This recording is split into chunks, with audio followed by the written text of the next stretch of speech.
দেখেছেন যে আমি 5ই আগস্টের পর থেকেই খেলাধুলা নিয়ে আমি বিভিন্ন জায়গায় বিভিন্ন সময়ে আমি বক্তৃতা দিই এবং আমি উপস্থিত হই। আসলে আমরা একটা নতুন মেসেজ দিতে চাই আমাদের এই ক্রীড়াঙ্গনকে নিয়ে। ভবিষ্যৎ রাষ্ট্রনায়ক আমাদের বর্তমান চেয়ারম্যান জনাব তারেক রহমানের কি ভাবনা, সেটা আমি আপনাদেরকে একটা মেসেজ দিতে চাই।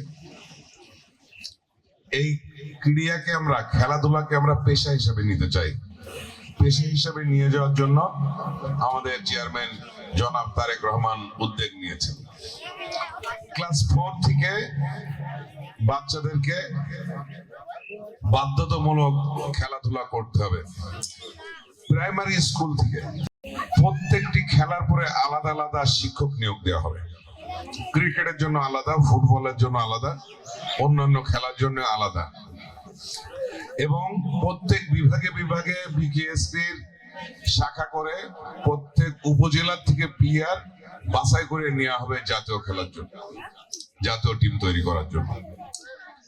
আমরা যে সুযোগ আমরা দিচ্ছি এবং 18 থেকে 12 বছর পরে খেলায় পারদর্শী হলে তাদের এই বৃত্তি প্রদানের ব্যবস্থাপনা করা হবে।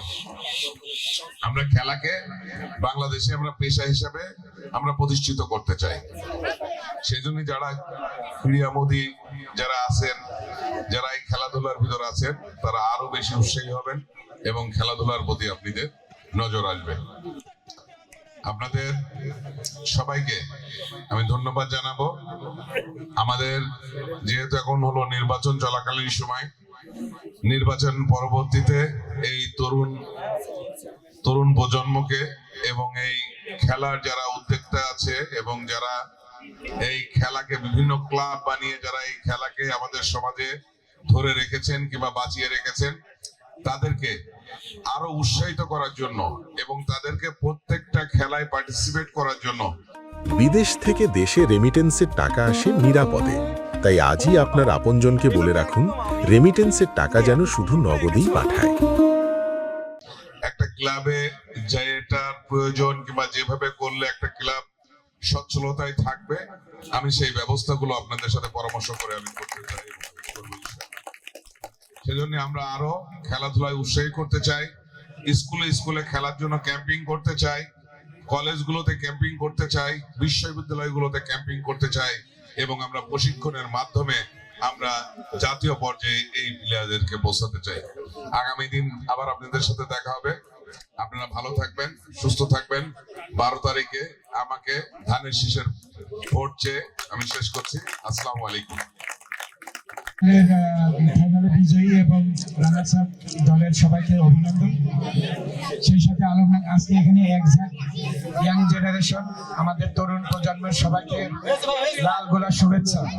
আমি আসলে বক্তব্য দেব না, বক্তব্য দিবে আমাদের বর্তমানে চুয়াডাঙ্গা জেলার ধানের শীষের ক্যান্ডারি যুব সমাজের আইকন জনাব শরীফুজ্জামান শরীফ ভাই। শুধু আমিও একজন তরুণ, আমার বয়স বেশি না। আমি খুব আনন্দিত আজকে আমার সামনে এই তারুণ্য দেখে। আমার তারুণ্যর কাছে একটাই আজকের আহ্বান, আমি কিন্তু দূরে থাকলেও এই সকল খেলাধুলার ব্যাপারে কিছু বিষয়ে আমরা খুব আন্তরিক ভাবে কাজ করি। তোমাদের প্রতি বা তোমাদের পরিবারের প্রতি বা তোমাদের সবার কাছে আমাদের একটা আবেদন, আমরা যদি আগামী দিনে এই উপজেলায় জনাব শরীফুজ্জামান শরীফ ভাইকে ধানের শীষ মার্কায় নির্বাচিত করি, ইনশাল্লাহ বাকি কথাটা শরীফ ভাই জানাবে। আমরা এই তারুণ্যের জন্য যে কোনো কিছু করতে, খেলাধুলা বিজয়ী এবং রানার্স আপ দলের সবাইকে অভিনন্দন। সেই সাথে আলম আজকে এখানে এক্সাক্ট ইয়াং জেনারেশন আমাদের তরুণ প্রজন্মের সবাইকে লাল গোলাপ শুভেচ্ছা। আমি আসলে বক্তব্য দেব না, বক্তব্য দিবে আমাদের বর্তমানে চুয়াডাঙ্গা জেলার ধানের শীষের ক্যান্ডারি যুব সমাজ।